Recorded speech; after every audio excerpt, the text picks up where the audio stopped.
ఇష్టమును బట్టి కూడొచ్చిన ప్రతి ఒక్కరికి కూడా ప్రభు అయిన యేసుక్రీస్తు అతి శ్రేష్టమైన యొక్క నామములో ప్రతి ఒక్కరు కూడా ప్రభు పేరట హృదయపూర్వకంగా వందనాలు చెల్లించుకుంటూ ఉన్నాను.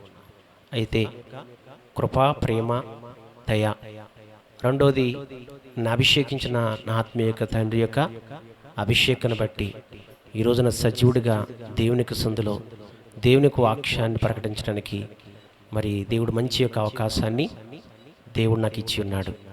మరి నా శక్తి చేత నేను, బలమ చేత నేను ఏమాత్రము కూడా కాదు, కేవలము ఆయన కృపను బట్టి మరి దేవుని యొక్క దాసుల ద్వారా అభిషేకించుకున్న అభిషేకాన్ని బట్టే ఈరోజు నేను ఇలా నిలబడి ఉన్నాను. కాబట్టి ఆ దేవాతి దేవునికి ఘనత, మహిమ, ప్రభావములు కలుగును గాక. ఆమె ధనిషోత్ర. హల్లెలూయా, హల్లెలూయా. మంచిది. ఈ సమను బట్టి దేవుని యొక్క వాక్యాన్ని మనం ఈ రోజున మరి జ్ఞానించుకోవచ్చు. ఇక్కడ చూడండి, యెహోవా యందు భయము పవిత్రమైనది. యెహోవా యందు భయము పవిత్రమైనది మాట్లాడుతున్నాడు. ఆలోచించండి. మన పరిశుద్ధ గ్రంథంలో ఆమోసు అనే ఒక భక్తుడు దావీదు కోసం చెప్తూ ఉంటాడు. పరిశుద్ధ గ్రంథంలో దావీదు అనే వ్యక్తి ఉన్నాడు. ఆ దావీదు కోసం చెప్తాడు ఆమోసు అనే ఒక భక్తుడు. చూడండి ఒకసారి ఆ భక్తుడు తీసారా. ఆమోసు గ్రంథము 9వ అధ్యాయము 11. పడిపోయిన దావీదు గుడారమును ఆ దినమున నేను లేవనెత్తి దాని గోడను బాగు చేసి దాని పోయిన చోట్లను బాగు చేసి ఏదోము శేషమును నా నామము ధరించిన అన్యజనులందరినీ నా జనులు స్వతంత్రించుకున్నట్లు పూర్వపు రీతిగా దానిని మరలా కట్టుదును. గట్టిగా చప్పట్లు కొట్టి దేని మేము పడదాం. దేని శుద్ర. చూడండి, ఇప్పుడు ఈ ఆమోషు అనే వ్యక్తి ఎవరి కోసం చెప్తున్నాడు? నా వైపు చూస్తూ వినండి వాక్యాన్ని. దావీదు అనే మహాభక్తుడి కోసం చెప్తున్నాడు. ఏమో వింటున్నారా? ఈ ఆమోసు అనే వ్యక్తి ఎవరి కోసం చెప్తున్నాడు అంటే దావీదు అనే మహాభక్తుడి కోసం చెప్తున్నాడు. ఈ దావీదు అనే మహాభక్తుడు ఈ యొక్క గుడారము పాడైపోయిందట. నా వైపు చూస్తూ వినండి వాక్యాన్ని. దావీదు యొక్క గుడారము పాడైపోయింది. అయితే దావీదు యొక్క గుడారము పాడైపోయిన గుడారాన్ని దేవుడు ఏం చేశాడంటే మనను బాగు చేశాడట. అర్థమవుతుందండి. గుడారాన్ని బాగు చేసిన తర్వాత, దావీదు గుడారాన్ని బాగు చేసిన తర్వాత దావీదు ఎలా ఉన్నాడంటే అతని కుటుంబమే కాదు, అతని ప్రజలే కాదు, ఇంకా లోకంలో ఉన్న అన్యజనులు కూడా గొప్ప ఆశీర్వాదకరమైన జీవితము అనేది దావీదు ద్వారా పొందుకున్నారట. గట్టిగా చెప్పడం శుద్ధ. అంటే దావీదుని పిసుగా అంతగా ఇచ్చించాడు దేవుడు. అందుకని ఒక చోట అంటాడు దావీదు, నా గిన్నె నిండి పొల్లుచున్నది అంటాడు. అంటే అతను ఆశీర్వాదం పొందుకుంటమే కాకుండా ప్రిసుడా అతని పక్కవారు కూడా ఆశీర్వాదం పొందుకుంటున్నారు. అలాగా ఎక్కడ దాకా వెళ్ళిపోయిందంటే అన్యజనుల ధరకు కూడా వెళ్ళిపోయింది. ఇతరు అలాగా అన్యజనులు కూడా రక్షణ అనేది పొందుకునే అవకాశము, అన్యజనులు కూడా ఆశీర్వాదకరమైన జీవితాన్ని పొందుకునే అవకాశము ఈ దావీదు యొక్క సంతానానికి ఇచ్చేశాడు. ధనిషోత్ర. హల్లెలూయా, హల్లెలూయా. అయితే పాడైపోవటం ఏంటి? దావీదు యొక్క గుడారము పాడైపోయిందట. గమనిస్తున్నారండి? ఈ వాక్యాన్ని శ్రద్ధగా వినండి. పరిశుద్ధాత్మ దేవుడు మనకు తెలియని మాటలు, మర్మాలు దేవుడు మనకు బయలుపరుస్తున్నాడు. పాడైపోయిందంట. దావీదు యొక్క గుడారం పాడైపోయిందంట. దావీదు గుడారం పాడైపోవటం ఏంటి? గుడారం పాడైపోతే ఇంక గుడారం కట్టుకోలేడా? దావీదు యెరూషలేము పట్టణానికి మహారాజు. మరి మహారాజు అయి ఉన్న యొక్క దావీదు యొక్క గుడారం పాడైపోతే ఏమా ఆయన కట్టుకోలేడా? ఏ స్థానంలో ఉన్నాడు? రాజు స్థానంలో ఉన్నాడు. రాజు స్థానంలో ఉన్న అతను పాడైపోయిన గుడారాన్ని బాగు చేసుకోలేడా? బాగు చేసుకునే సామర్థ్యత, బాగు చేసుకునే మరి ధనము అతని దగ్గర ఉంది, పనివారు ఉన్నారు. కానీ ఇక్కడ పరిశుద్ధాత్మ దేవుడు ఒక మర్మముగా పరిశుద్ధాత్మ దేవుడు కొన్ని మాటలు మనకు చెప్తున్నాడు. దావీదు గుడారము పాడైపోయిందంటే ప్రజల దావీదు గుడారము కాదే పాడైపోయింది, దావీదే పాడైపోయాడు. ఎలా పాడైపోయాడు దావీదు అంటే ఆత్మానుసారంగా పాడైపోయాడు. ఆత్మానుసారంగా పాడైపోయాడండి. దావీదు ఆలోచించండి, ఒక గుడారము, దావీదు ఒక గుడారము. దావీదు గుడారం అంటే దావీదే గుడారము. అర్థమవుతుందండి? దేవునికి మనం అందరం కూడా ఏమై ఉన్నామంట? ఒక ఇల్లు అయి ఉన్నామంట. ఏమై ఉన్నామంట మనము? ఇల్లు. దేవునికి ఇల్లు. దావీదు కూడా దేవునికి ఇల్లు. అయితే దేవునికి ఇల్లు అయిన ఆ యొక్క దావీదు పాడైపోయింది, శిథిలు పడిపోయింది, శిథిలుకు పడిపోయింది, పాడైపోయింది. నివాసించలేని యొక్క రీతిలో ఆ గుడారము పాడైపోయింది. అంటే దేవుడు నివాసించలేని యొక్క రీతిలో దావీదు యొక్క గుడారం పాడైపోయింది. అంటే దావీదు యొక్క ఆత్మీయ సంబంధ జీవితం పాడైపోయింది, కూలిపోయింది. ఆత్మానుసారంగా కూలిపోయాడు, ఆత్మానుసారంగా పడిపోయాడండి, ఆత్మానుసారంగా దిగజారిపోయాడండి. ఆత్మానుసారమైన జీవితంలో ప్రతి విషయంలో కూడా దిగజారిపోయి పడిపోయాడు. అలా పడిపోవటానికి కారణం ఏంటి? అసలు దావీదు పాడైపోవడానికి కారణం ఏంటి? దావీదు బాల్య వయసులోనే సింహాన్ని చంపలేదా దేవుని యొక్క బలము చేత? బాల్య వయసులోనే ఎలుగుబెంటను చంపలేదా దేవుని యొక్క బలము చేత? బాల్య వయసులోనే గొలియాదును చంపలేదా దేవుని యొక్క బలము చేత? అటువంటి గొప్ప అభిషేకాన్ని పొందుకుని దేవుని ఆత్మచేత నడిపించబడుతున్న యొక్క ఆ దావీదు రాజు అయిన తర్వాత అతను గుడారం పాడైపోయింది, అతను గుడారం పాడైపోయింది. వింటున్నారమ్మా? అతని యొక్క గుడారం పాడైపోయిందట. ఆలోచించండి, అతను గుడారము పాడైపోవడానికి అతను ఆత్మానుసారంగా దిగజారిపోయాడు, ఆత్మానుసారమైన జీవితంలో పడిపోయాడు. ఆత్మానుసారమైన జీవితంలో పడిపోవడానికి కారణం ఏంటి అంటే ఆలోచించండి. చూడండి, నా వైపు చూస్తూ వినండి వాక్యాన్ని. ఆత్మానుసారంగా పాడైపోవటం ఏంటి? బాల్య వయసులోనే బలముగా ఉద్యముగా దేవునికి బలము చేత దేవుని ఆత్మచేత నడిపించబడుతున్న ఆ దావీదు ఆత్మానుసారమైన జీవితంలో పాడైపోవడానికి కారణం ఏంటి అంటే ఒకటి ఏంటంటే ప్రార్థన. ఏంటి? ప్రార్థన. మన జీవితంలో ప్రార్థన అనేది చాలా ప్రాముఖ్యమైన స్థానం. విశ్వాసికి మొట్టమొదటగా ఆత్మానుసారంగా కట్టబడాలంటే కనుక మొట్టమొదటగా ప్రార్థన. ప్రార్థన అనేది లేకపోతే కనుక పాపంలో పడిపోయే అవకాశము ఉంది. ఈరోజు చూడండి, విశ్వాసులైన వారు కొంతకాలం నమ్మకస్తులుగా ఉంటూ చాలా ఆత్మానుసారంగా జీవిస్తూ కొంతకాలం పోయిన తర్వాత మళ్ళీ లోకంలో పడిపోయి బస్టులు అయిపోవడానికి కారణం ఏంటంటే ప్రారంభంలో మాత్రం చాలా ప్రార్థన శక్తి పొందుకుని ఉంటారు. బయటికి వెళ్తే ప్రార్థన, బయట నుంచి వస్తే ప్రార్థన, ఉదయం ప్రార్థన, సాయంకాలం ప్రార్థన, ఖాళీగా ఉంటే కనుక మధ్యాహ్నం కూడా ప్రార్థన చేసుకుంటారు. ఎప్పుడు ప్రారంభంలో దేవుళ్ళకి వచ్చిన ఆ ప్రారంభంలో చాలా ఆత్మానుసారంగా వాళ్ళు జీవిస్తారు. ఎందుకు అంత ఆత్మానుసారంగా వాళ్ళు జీవిస్తున్నారంటే కారణం ఏంటంటే వాళ్ళు ప్రారంభంలో చాలా ప్రార్థన చేస్తారు. వాళ్ళు ప్రారంభంలో చాలా ప్రార్థన చేస్తారు. ప్రతి విషయంలో కూడా ఆత్మానుసారంగా వారు కట్టబడటానికి కారణం ఏంటంటే మొట్టమొదటిగా ప్రార్థన. ప్రార్థన అనేది లేకపోతే కనుక పాపంలో పడిపోయే అవకాశము ఉంది. ఇప్పుడు దావీదు యొక్క గుడారం పాడైపోవడానికి కారణం ఏంటి అంటే ఒక రోజున ఇశ్రాయేలు ప్రజలందరూ కూడా యుద్ధానికి వెళ్ళారు. వెళ్ళు ఒక దేశానికి యుద్ధానికి వెళ్ళారు. ఒక దేశం మీదకి యుద్ధానికి వెళ్తే ఇప్పుడు ఇశ్రాయేలు ప్రజలను కూడా అంటే సైన్యం అంతా కూడా యుద్ధానికి వెళ్తున్నప్పుడు వెనకలో ఉన్న నాయకుడు ఏం చేయాలి? చెప్పరెట్టి వెనకలో ఉన్న నాయకుడు ఏం చేయాలి? దేశంలో ఉన్న సైన్యము యుద్ధానికి వెళ్తున్నప్పుడు నాయకుడు ఏం చేయాలి? ఉదాహరణకు మాట చెప్తాను మీకు. ఒక రోజున ఇశ్రాయేలు ప్రజలందరూ కూడా యుద్ధం చేస్తుంటే మోషే మోషే ఏం చేస్తున్నాడు? ప్రార్థన చేస్తున్నాడు లేదా? ఇశ్రాయేలు ప్రజలందరూ కూడా యుద్ధం చేస్తున్నారు అమాలేకుల మీదకి. యుద్ధం చేస్తున్నప్పుడు ప్రియులారా మోషే కొండెక్కి ఏం చేస్తున్నాడు? ప్రార్థన చేస్తున్నాడు.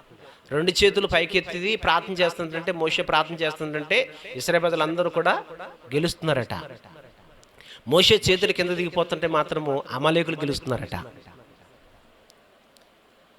అంటే ఇప్పుడు ఇశ్రాయేలు గెలుపుకు కారణం ఏంటి అంటే మోషే ప్రార్థన. మోషే ప్రార్థన. ఇప్పుడు ఇశ్రాయేలు ప్రజలందరూ కూడా సైన్యము యుద్ధానికి వెళ్తున్నప్పుడు దావీదు యొక్క పరిపాలనలో ఇప్పుడు దావీదు ఏం చేయాలి? ఆ సైన్యానికి యుద్ధంలో గొప్ప జయం అనేది ఏర్పరచాలంటే కనుక ఇప్పుడు దావీదు అనే వ్యక్తి ఏం చేయాలంటే ప్రార్థన చేయాలి.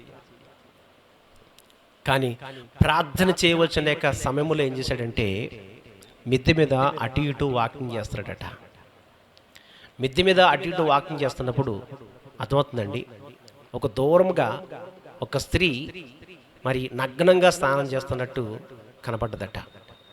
ఎప్పుడైతే నగ్నంగా స్నానం చేస్తున్నట్టు కనపడుతున్నప్పుడు ఇతను ఏం చేయాలి? అది పరాయి స్త్రీ కదా, ఆమెను చూడకూడదు కదా అని ఈ ముఖం చాటు చేసుకునో లేకపోతే కిందకి వెళ్ళిపోయి గదులకు వెళ్ళిపోయి మోకరించి ప్రార్థన చేయాలి. ప్రార్థన చేయటం మానేసి ఏం చేస్తాడో తెలుసండి ప్రజలుడా? ఆ నగ్నంగా స్నానం చేస్తున్న ఆమెని తేరు చూశాడట. తేరు చూసిన వెంటనే అలా చూస్తున్న సమయంలోనే అతని హృదయంలో కోరిక పుట్టిందంట. ఏంటా కోరికంటే ఆ స్త్రీని నేను అనుభవించాలి అని కోరిక పుట్టిందంట. ఎప్పుడైతే కోరిక పుట్టిందో వెంటనే కిందకు వచ్చి మంత్రిని పిలిపించి, ఇదిగో ఆ స్త్రీ ఎవరు సమాచారం తెలుసుకుని ఆ స్త్రీని నా దగ్గరికి తీసుకురా అని చెప్పాడట.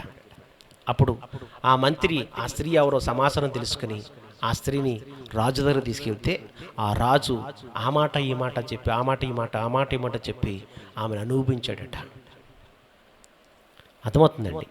ఎప్పుడైతే ఆమెను అనుభవించాడో, పరాయ స్త్రీతో ఎప్పుడైతే అతను ఉన్నాడో, ఉన్న వెంటనే ఇతను ఏం చేశాడు తెలుసండి? మహాపాపము చేశాడు. గమనిస్తున్నారా? దావీదు గుడారం పాడైపోవడానికి కారణం ఏంటి అంటే, ఒకటి ప్రార్థించే సమయంలో ప్రార్థించకపోవటమే. ఒకప్పుడు భయంకరమైన జీవితాన్ని చూడిపించబడి మళ్ళీ ఆత్మానుసారమైన జీవితంలో కట్టబడిన తర్వాత కొంతకాలం పోయిన తర్వాత మళ్ళా పాత జీవితంలోకి వెళ్ళిపోతున్నావు అంటే కారణం ఏంటంటే చేయవలసిన ప్రార్థన చేయట్లేదు. నువ్వు ఏదో మొక్కుబడికి పొద్దున్న సాయంకాలము మొక్కుబడికి ఏదో ఒక ఏడుపు చేసుకుంటాం. అదైనా 5 నిమిషాలు 10 నిమిషాలు, అంతకు మించిన ప్రార్థన ఉండదు. 5 నిమిషాలు 10 నిమిషాలే. మళ్ళీ ఎందుకంటే పక్కన ఫోన్ ఎట్టుకుంటారు. పక్కన ఫోన్ ఎట్టుకుని మళ్ళీ ఫోన్ వస్తే కనుక మళ్ళీ వెంటనే వెళ్ళిపోవాలి. లేడీస్ ఉన్నారనుకోండి, అర్థమవుతుందండి, లేడీస్ ఉన్నారనుకోండి, వాళ్ళు కూడా మొక్కుబడిగానే ప్రార్థన చేస్తారు. ఎలా ప్రార్థన చేస్తారంటే భర్త భోజనానికి వచ్చే టైంకి ఒక 10 నిమిషాలు ముందు మోకరొస్తారు. ఈ లోపల ఆయన వచ్చేస్తాడు, ఇంకా 10 నిమిషాల్లో ప్రార్థన అయిపోద్ది. అర్థమవుతుందండి? కొంతమంది ఉంటారు పొయ్యి మీద పాలెట్టి ప్రార్థన చేసుకునే వాళ్ళు కూడా ఉంటారు. ఇలా ప్రార్థన చేసుకునే సమయంలో పొయ్యి మీద ఉన్న పాలు పొంగేటప్పుడు గబగబా ప్రార్థన, దేవునికి స్తోత్రం ప్రభువా ఆమె అని చెప్పేసి ఇంకా ప్రార్థన ముగించేసి పాలు చూసుకునే వాళ్ళు కొంతమంది ఉంటారు. కొంతమంది ఉంటారు ప్రేసులోడా, ఒకసారి మనం జ్ఞాపం చేసుకుందాం. కొంతమంది ఉంటారు, వాళ్ళు ఎటువంటి వారంటే ప్రేసులోడా పొయ్యి మీద ఎసరు పెట్టి ప్రార్థన చేసుకునే వాళ్ళు కూడా కొంతమంది ఉంటారు. అంటే వీళ్ళు ప్రార్థన చేస్తున్న ప్రార్థన ఏంటంటే ఒక మొక్కుబడికి. సాయంకాలం ప్రార్థన చేసుకోవాలి, తర్వాత ఉదయం ప్రార్థన చేసుకోవాలి. ప్రార్థన చేసుకోమన్నారు కదా పాస్టర్ గారు, అంతేకాదు ప్రార్థన చేసుకోవాలి. ప్రార్థన చేసుకోకపోతే శ్రమలు వస్తాయి కాబట్టి ప్రార్థన చేసుకోవాలి అని చెప్పేసి ఒక మొక్కుబడి ప్రార్థన చేసుకున్నట్టుగా ప్రార్థన చేసుకుంటున్నావు తప్ప, అర్థమవుతుందండి, హృదయపూర్వకంగా దేవునికి సందులో ప్రార్థన చేసుకుంటలేదు. హృదయపూర్వకంగా ప్రార్థన చేసుకుంటలేదు. హృదయపూర్వకంగా ప్రార్థన చేసుకుంటున్నప్పుడే దేవుడు ఆ ప్రార్థన ఆలకిస్తాడు. అసలే ప్రార్థన అంటే అర్థమేంటి తెలుసా అండి? ప్రార్థన అంటే అర్థమేంటి తెలుసా? గమనించండి, ప్రార్థన అనేది ఎలా ఉండాలంటే, ఏ ప్రార్థన దేవుడు ఆలకించాలంటే, దేవుడు ఆలకిస్తాడంటే, దేవుడు ఏ ప్రార్థన ఆలకిస్తాడో తెలుసండి ప్రజలురా? ఆలోచించండి. ఏ ప్రార్థన ఆలకిస్తాడంటే ప్రార్థన అనేది ఒక్క మాట చెప్తాను మీకు. అసలు ఎలా ప్రార్థన చేసుకోవాలంటే, ఇప్పుడు సాంబ్రాణి ఉంది కదండి, సాంబ్రాణి. ఇప్పుడు సాంబ్రాణిగా ఉంటే ఆ సాంబ్రాణిలో ఉన్నాక స్మెల్ ఏంటో మనకు తెలుస్తుందా? సాంబ్రాణిగా ఉంటే స్మెల్ ఏం తెలుస్తుందా? సాంబ్రాణి ఒక స్మెల్, ఒక సువాసన అనేది రావాలంటే కనుక ఏం చేయాలి? నుప్పుల్లో వేయాలి. భగభగ మండే యొక్క నుప్పుల్లో, ఎర్రటి నుప్పుల మీద ఆ సాంబ్రాణి వేయాలి. ఎప్పుడైతే ఎర్రటి యొక్క నుప్పుల మీద ఆ సాంబ్రాణి వేస్తామో అప్పుడు ఆ వేడికి ఆ సాంబ్రాణి ఉడికి, ఆ ఉడికిన యొక్క సాంబ్రాణి ప్రిసుడా సువాసనగా మారుతుందంట. గట్టిగా చప్పట్లు కూడా మేము పెడతాం. అలాగే దేవుని యొక్క సన్నిధిలో నువ్వు ప్రార్థన చేస్తున్నప్పుడు నీ ప్రార్థన సువాసనగా మారాలి. దేవుడు అంగీకరించే సువాసనగా మారాలి ఆ ప్రార్థన. ఒక మొక్కుబడిగా కాదు. అసలు దేవుని యొక్క సన్నిధిలో నువ్వు మోకరించినప్పుడు ఇంకా నీ మనసంతా కూడా దేవుని యొక్క సన్నిధిలో అలా కుమ్మరించేలైతే, నీళ్లు కుమ్మరించున్నట్టుగా నీ హృదయాన్ని దేవుని యొక్క సన్నిధిలో కుమ్మరించమని భక్తుడు చెప్తున్నాడు కదా. అలాగే నీ యొక్క హృదయంలో ఉన్న ప్రతి ఒక్క పాపము, ప్రతి ఒక్క ఆ దోషము, ప్రతి ఒక్క భయంకరంగా ఆ పాప యొక్క భావాలన్నీ కూడా దేవునికి సందులో ఒప్పుకుంటమే కాకుండా నీ హృదయాన్ని దేవుని సందులో కుమ్మరించాలన్నమాట. ఎలా కుమ్మరించాలి అంటే ప్రజలుడా, భగభగ మండి ఆ యొక్క నుప్పుల మీద, ఎర్రటి యొక్క నుప్పుల మీద సాంబ్రాణి ఎత్తే ఆ సాంబ్రాణి ఎలాగో తెప్పసలు ఉడికి పొగగా ఒక సువాసనగా మారుతుందో అలాగే నీ ప్రార్థన కూడా అటువంటి మాదిరిగా ఉండాలంటే గట్టిగా చెప్పడం కూడా మెంబడదాం. ఉందా ప్రార్థన? అటువంటి ప్రార్థన ఉండాలంటే ఏం చేయాలి? ఇప్పుడు నువ్వు శ్వాసనగా రావాలంటే కనుక ఒక 5 నిమిషాలు, ఒక 10 నిమిషాలు ప్రార్థన చేసుకుంటే రాదది. ఒక 5 నిమిషాలు, 10 నిమిషాలు ప్రార్థన చేసుకుంటే రాదు. ఏవో బయట పనులు పెట్టుకేసుకుని ప్రార్థనలో కూర్చుంటే రాదది. ప్రార్థనలో కూర్చుంటే కనుక సువాసనగా ఉండాలటది. మండుచున్న ఆ యొక్క ప్రశ్న నుప్పుల మీద వేస్తున్నట్టుగా, సాంబ్రాణి వేస్తున్నట్టుగా, శ్వాసను వేస్తున్నట్టుగా ప్రశ్న నీ ప్రార్థనలు ఉండాలంటే కనుక ఏం చేయలేదు తెలుసండి? హృదయపూర్వకంగా కుమ్మరించాలి. హృదయం కుమ్మరించాలి దేవుని సందులో. హృదయం కుమ్మరించాలంటే ఏం చేయాలి? ఇప్పుడు టైం ఉందా? టైం పెట్టుకోవాలా? ఒకటి చెప్పను మీకు, హృదయపూర్వకముగా నువ్వు దేవునికి ఎదుట ప్రార్థన రావాలంటే కనుక దేవునికి సందులో మోకరించి ప్రార్థన చేస్తున్నప్పుడు నీకు నీవే మైమర్చిపోవాలి. నీకు నీవే మైమర్చిపోవాలి. ఇంకా ఎవ్వరూ, ఇంకా ఏదొచ్చినా, ఎంత కష్టం వచ్చినా, ఎంత నష్టం వచ్చినా, ఎంత ఇబ్బంది వచ్చినా, ఎటువంటి యొక్క ఆటంకాలు వచ్చినా కానీ నేను లెగను అని నీకు నీవే దేవునికి పరిపూర్ణముగా సమర్పించుకోవాలి. మైమర్చిపోవాలన్నమాట. మైమర్చిపోవాలంటే కనుక ఇంకా టైం తెలియదు. ఇంకప్పుడు మైమర్చిపోయామనుకోండి ఇంకా టైం తెలుస్తుందా? నువ్వు టైం పెట్టుకుంటున్నావు ఇక్కడ. 10 నిమిషాలనో, పావుగంటనో, లేకపోతే ఒక అరగంటనో, లేకపోతే 5 నిమిషాలను టైం పెట్టుకుని ప్రార్థన చేస్తున్నావు. టైం పెట్టుకుని ప్రార్థన చేస్తున్నప్పుడు హృదయం ఎలా కుమ్మరిస్తావు దేవుని సందులో? హృదయం కుమ్మరించాలి. హృదయం కుమ్మరించాలంటే కనుక నువ్వేం చేయాలంటే ప్రజలురా ఒకసారి మనం జ్ఞాపం చేసుకుందాం. ఏం చేయాలి? ఇప్పుడు నీకు నీవే దేవునికి పరిపూర్ణముగా సమర్పించుకుని దేవుని యొక్క సన్నిధిలో నీకు నీవే మైమర్చిపోవాలి. ఒక రోజున హన్నా దేవుని సందుకు వచ్చింది. దేవుని సందుకు వస్తున్నప్పుడు, ప్రార్థన చేస్తున్నప్పుడు అక్కడ ఉన్న ఏలీ అనే యొక్క సేవకుడు ఏమంటున్నాడు? మత్తురాలై ఉండటానికి ఇది నీకు సమయము కాదు, ఇది ప్లేసు కాదు అంటున్నాడు. ఇక్కడ అన్న అలాగ ఉందంట దేవుని సందులో, మత్తురాలు అయిపోయిందంట. ఏంటా మొత్తు? ఏంటా మొత్తు? అర్థమవుతుంది. దైవికమైన మొత్తు, దేవుడు మొత్తం అన్నమాట. ఇంక దేవుని సన్నిధిలో ఉన్న ఆ యొక్క అన్న మైమర్చిపోయింది, దేవునికి పరిపూర్ణంగా సమర్పించేసుకుంది. ఇంకా అలాగే ప్రార్థన చేసుకుంటుంది, కదలట్లేదు, అలాగే ప్రార్థన చేసుకుంటుంది.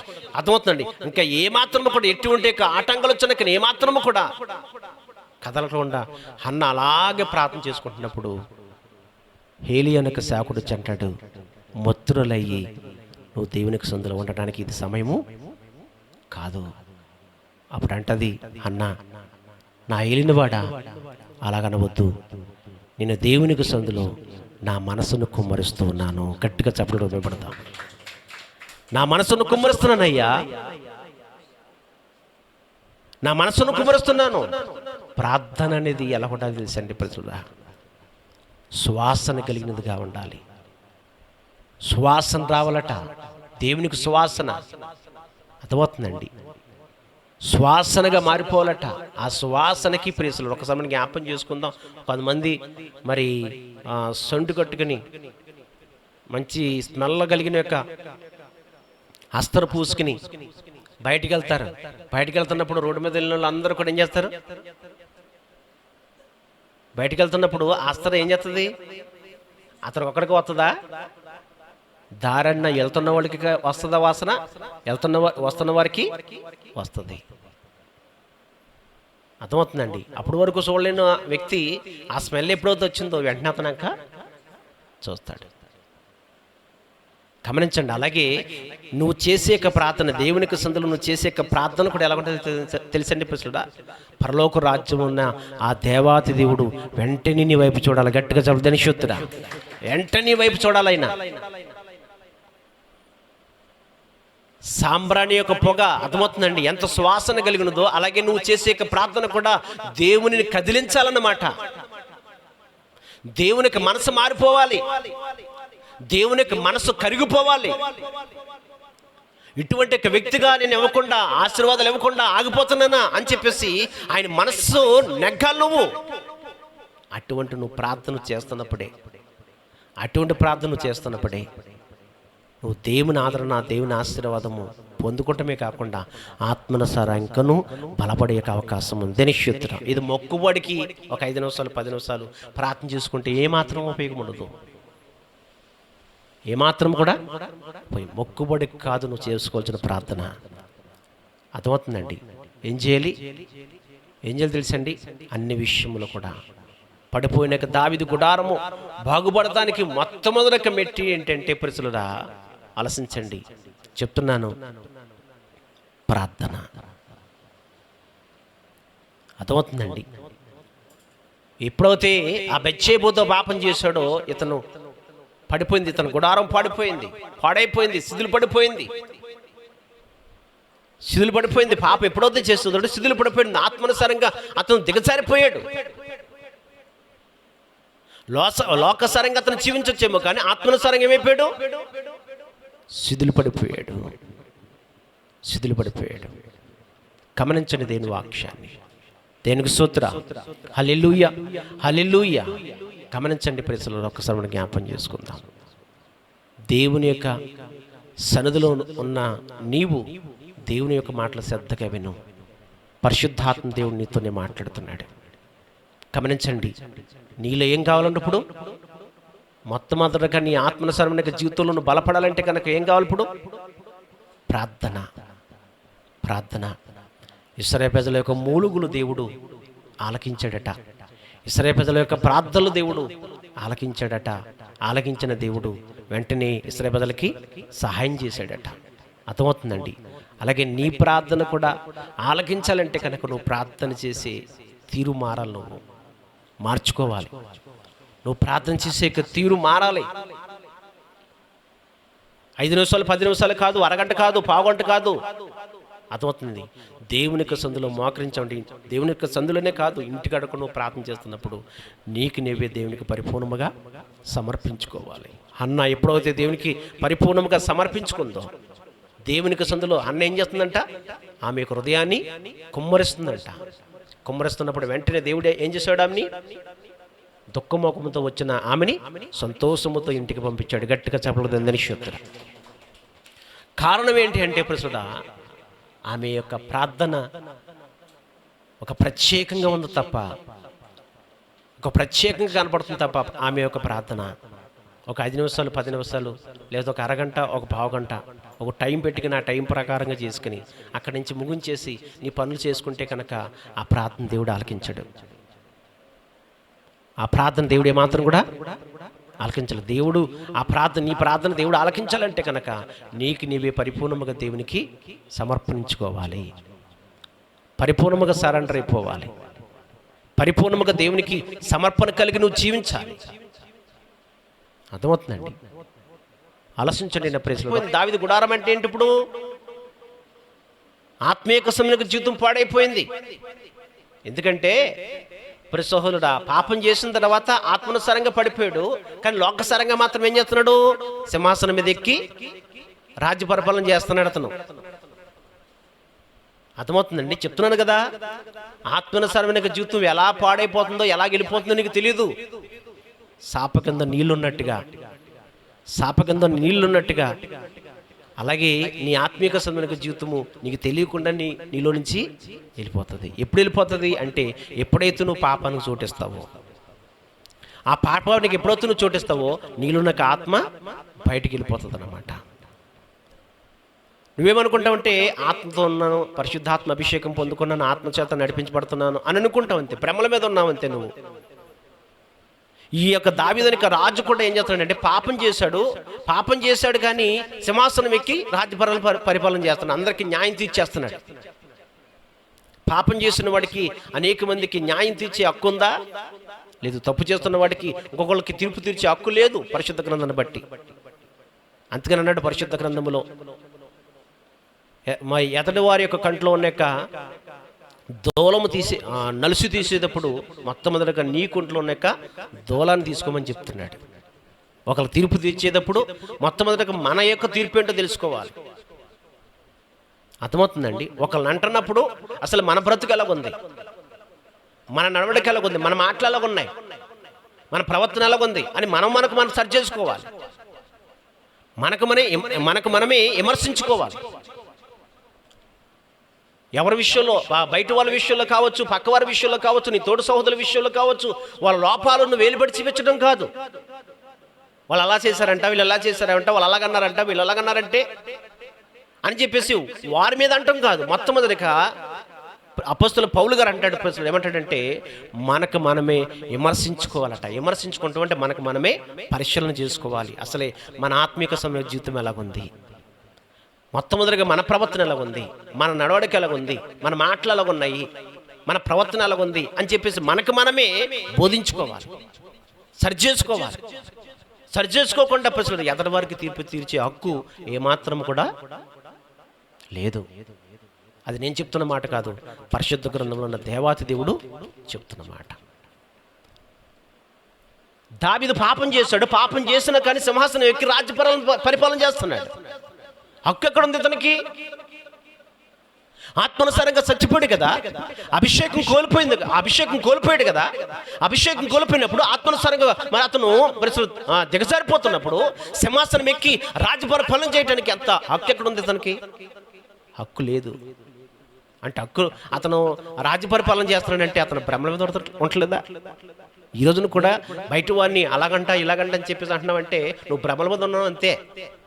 అంటే నీకు నీవే నీతిమంతుడిని అని అనుకుంటున్నావు, నీకు నీవే నీతిమంతురాలని అని అనుకుంటున్నావు తప్ప అసలే నువ్వే సరిగ్గా కరెక్ట్ లేదు. నువ్వు సరిగ్గా కరెక్ట్గా ఉంటే కనుక ప్రజలుడా, నువ్వు వాక్యానుసారమైన జీవితాన్ని జీవిస్తే కనుక పొరుగువారి విషయంలో అలా ఈలిపెట్టి చూపించవు కదా. చూపిస్తావా? గమనించండి. ఎందుకంటే చెప్తున్నాను, ఒకసారి ఆలోచించండి. ఒకప్పుడు మనము అటువంటి వారమే. ఇప్పుడు మనము ఒక వ్యక్తి విషయంలో ఏలిబడి చూపిస్తున్నాం చూడు. ఒకప్పుడు ప్రభువులో రాకకు మునుపు అంతకన్నా ఘోరమైన వ్యక్తులు మనము. ఒకప్పుడు ఒకవేళ ప్రభులోకి వచ్చిన తర్వాత అతను కానీ ఆమె కానీ అంత భయంకరంగా ప్రవర్తించారనుకోండి, అంత భయంకరంగా ప్రవర్తిస్తున్నప్పుడు దాని విషయంలో ఎవరు తీర్పు తీర్చుకుంటారు? మనుషులు కాదు, దేవుడే వాళ్ళ విషయంలో తీర్పు తీరుస్తాడు. మనకెందుకు బాధ? మనమేం పరిపూర్ణమా? మనమేం నీతిమంతులమా, పరిశుద్ధులమా? మనం ఏమాత్రము కూడా అర్థమవుతుందండి. లోకమంతా వెతికినా కానీ నీతిమంతుడు ఒక్కడునో లేడు. నీ బ్రతుకంతా ఎతికినా కానీ నీతి అనేది ఎక్కడ నాలోని కనపడదు. ఏదో మనం సజీవులుగా దేవుని సందులో ఉన్నామంటే కారణం దేవుని కృపే తప్ప మన భక్తి, మన ప్రార్థన, మన నీతి, మన యథార్థత ఏమాత్రం కూడా కాదు. ఇలాగని నువ్వు అనుకుని దేవుని యొక్క సందులో ప్రార్థన చేస్తే కనుక చాలా అద్భుతమైన కార్యము జరుగుతుంది. చూడండి ఒకసారి ప్రేక్షకులు, ఒకసారి మనం జ్ఞాపకం చేసుకుందాం. ఇక్కడ ఈ యొక్క దావీదు గుడారము ఎలా బాగుపడిందనేది మనం పరిశీలన చేసుకుందాం. ఇక్కడ అంటున్నాడు పరిశుద్ధాత్మ దేవుడి మాటలు ఒకసారి మనం జ్ఞాపకం చేసుకుందాం. అతను బిడ్డ చనిపోయిన తర్వాత ఎలా ఉండాలి? జబ్బుతో మంచం మీద పడిన సమయంలోనే ఉపవాస ప్రార్థన చేశాడు అతను దావీదు. వాస్తవానికి బిడ్డ బ్రతకాలి, బిడ్డ బాగుపడాలని చెప్పేసి ప్రార్థన చేస్తే దావీదు బిడ్డ సరిపోయిన తర్వాత ఇంకా మహోదుఖంగా ఉండాలి. అన్నపానంలో మానేసి బెకారంలో కూర్చోవాలండి మూలని. కానీ ఆ యొక్క కుమారుడు చనిపోయిన తర్వాత వెంటనే అతని పాత వస్త్రములను తీసివేసి మరి సవరం చేయించుకుని ఒక మంచి విందు మరి ఏర్పరచుకుని ఆ విందులో పాల్గొన్నాడట. ఆ విందులో పాల్గొంటున్నప్పుడు పక్కన్న మంత్రులు కావచ్చు, అనేక మంది సైనికులు కావచ్చు, అనేక మంది ఆశ్చర్యపోయారట. ఇదేంటిది, బిడ్డ జబ్బుగా ఉన్నప్పుడేమో దుఃఖముతో ఉన్నాడు, బిడ్డ చనిపోయిన తర్వాత ఆహారం తింటున్నాడండి అని చెప్పేసి అనేక మంది ఆశ్చర్యపోయారట. అంటే దీన్ని బట్టి దావీదు పశ్చాత్తాపడుతున్నాడంటే, ప్రార్థన చేస్తున్నాడంటే దేనికోసం ప్రార్థన చేస్తున్నాడు? ఎందుకని, దేని కొరకు ప్రార్థన చేస్తున్నాడు అర్థమవుతుందండి. దేని కొరకు ప్రార్థన చేస్తున్నాడు అని మనకు తెలియాలంటే కనుక దావీదు కీర్తన 51వ అధ్యాయం తీయండి సార్, చెప్తాను. ఒకసారి 6 కాడి నుంచి ఒకసారి చదువుకుందాం. నీవు అంతరంగములో సత్యము కోరుచున్నావు, అంతర్యమున నాకు జ్ఞానము తెలియచేసేదు. నేను పవిత్రుడగునట్లు ఇస్సోపుతో నా పాపము పరిహరింపుము. హిమము కంటే నేను తెల్లగా ఉండునట్లు నీవు నన్ను కడుగుము. గట్టిగా చప్పట్లు కూడా మేము దేనికోసం ప్రార్థన చేస్తున్నట్టు? ఎందుకని? బిడ్డ బాగోవాలనా? బిడ్డ బ్రతకాలన్నా? కాదు. అతను ప్రార్థన చేస్తున్నది ఏంటంటే, ఎప్పుడైతే కఠినమైన మాటలు ఇతను విన్నాడో, దేవుని యొక్క కఠినమైన మాటలు ఎప్పుడైతే విన్నాడో, విన్న వెంటనే ఇతను ఒక పశ్చాత్తాపం వచ్చింది. ఏమిటి, దేనికోసం పశ్చాత్తాపం వచ్చిందంటే, ఆత్మానుసారంగానే చచ్చిపోయాను ప్రభువా, ఆత్మానుసారంగా నా గుడారం పాడైపోయింది, ఆత్మానుసారంగా నేను దిగజారిపోయాను, ఆత్మానుసారంగా నేను పాడైపోయాను ప్రభు అని చెప్పేసి పశ్చాత్తాపంతో ప్రార్థన చేస్తున్నాడు. అర్థమవుతుంది. అతను చేసిన పాపం ఎవరు బయలుపరిచాడట? దేవుడే బయలుపరిచాడట. ఒకసారి మనం జ్ఞాపం చేసుకుందాం ప్రేసులదా. ఆలోచించండి, ఇక్కడ మాట్లాడుతున్న మాట 6వ వచనంలో, నీవు అంతరంగంలో ఉన్న సత్యమును కోరుచున్నావు, అంతర్యమున నాకు జ్ఞానమును తెలియజేసేదు. అర్థమవుతుందండి.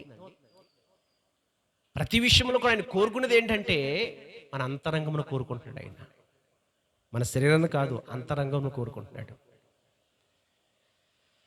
మన అంతరంగంలో ఉన్న సమస్తం ఎరుగున్నవాడు కాబట్టి ఆలోచించండి.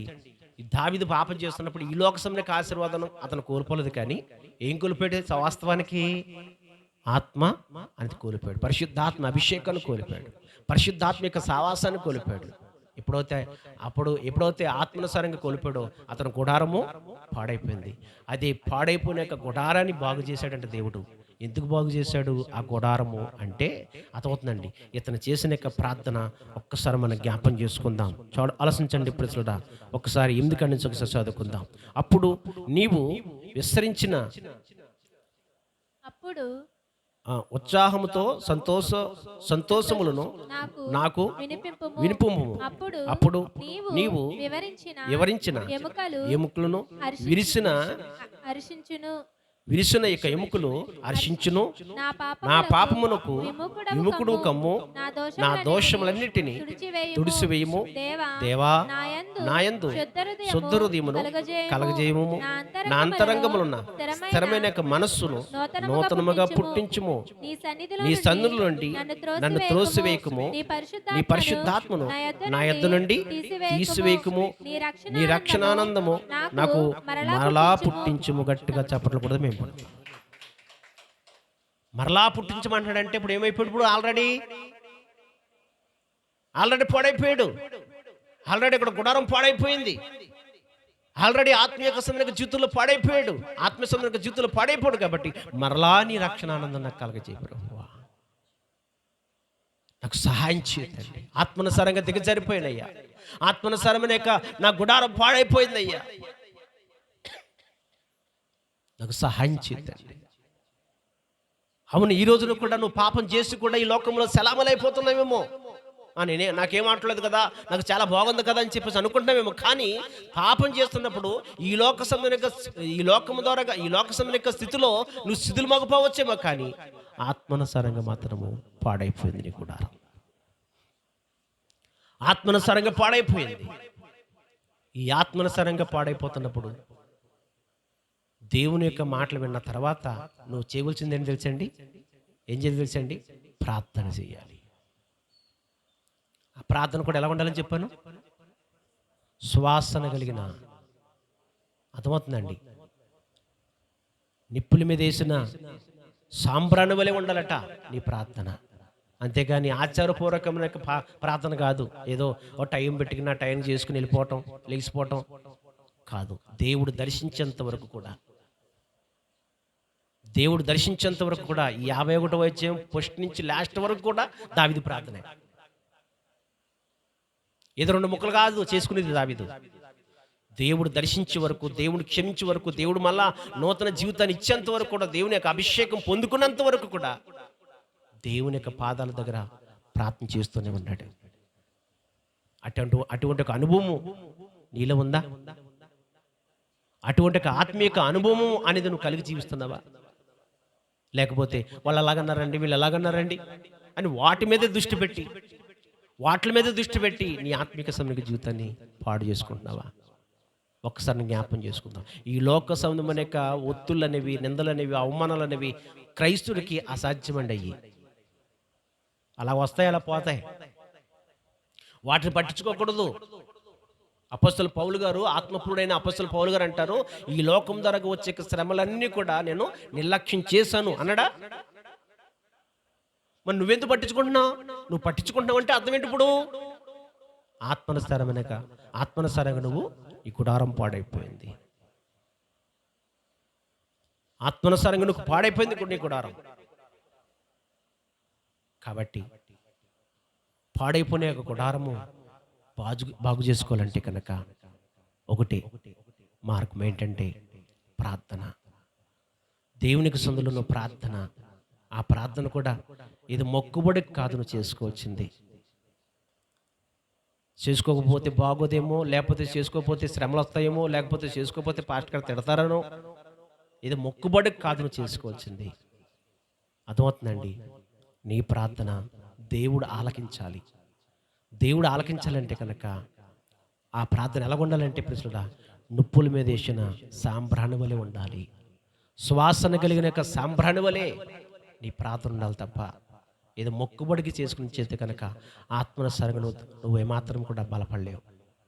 ఆత్మనుసారంగా ఏమాత్రం కూడా స్థిరపడలేవు. ఇది గ్రహించుకుని ప్రియ సహోదరుడా, ఒకసారిగా నువ్వు కట్టబడతావు, ఇంకా అభివృద్ధిలోకి వస్తాను. ఇది గ్రహించుకుని ఈ యొక్క మాటలను విని ఆ మాటల ప్రకారంగా జీవించు. ఆ దేవాతి దేవుడు నీకు నీ కుటుంబానికి తోడైండును గాక, ఆశీర్వాదంతో నింపబడును గాక.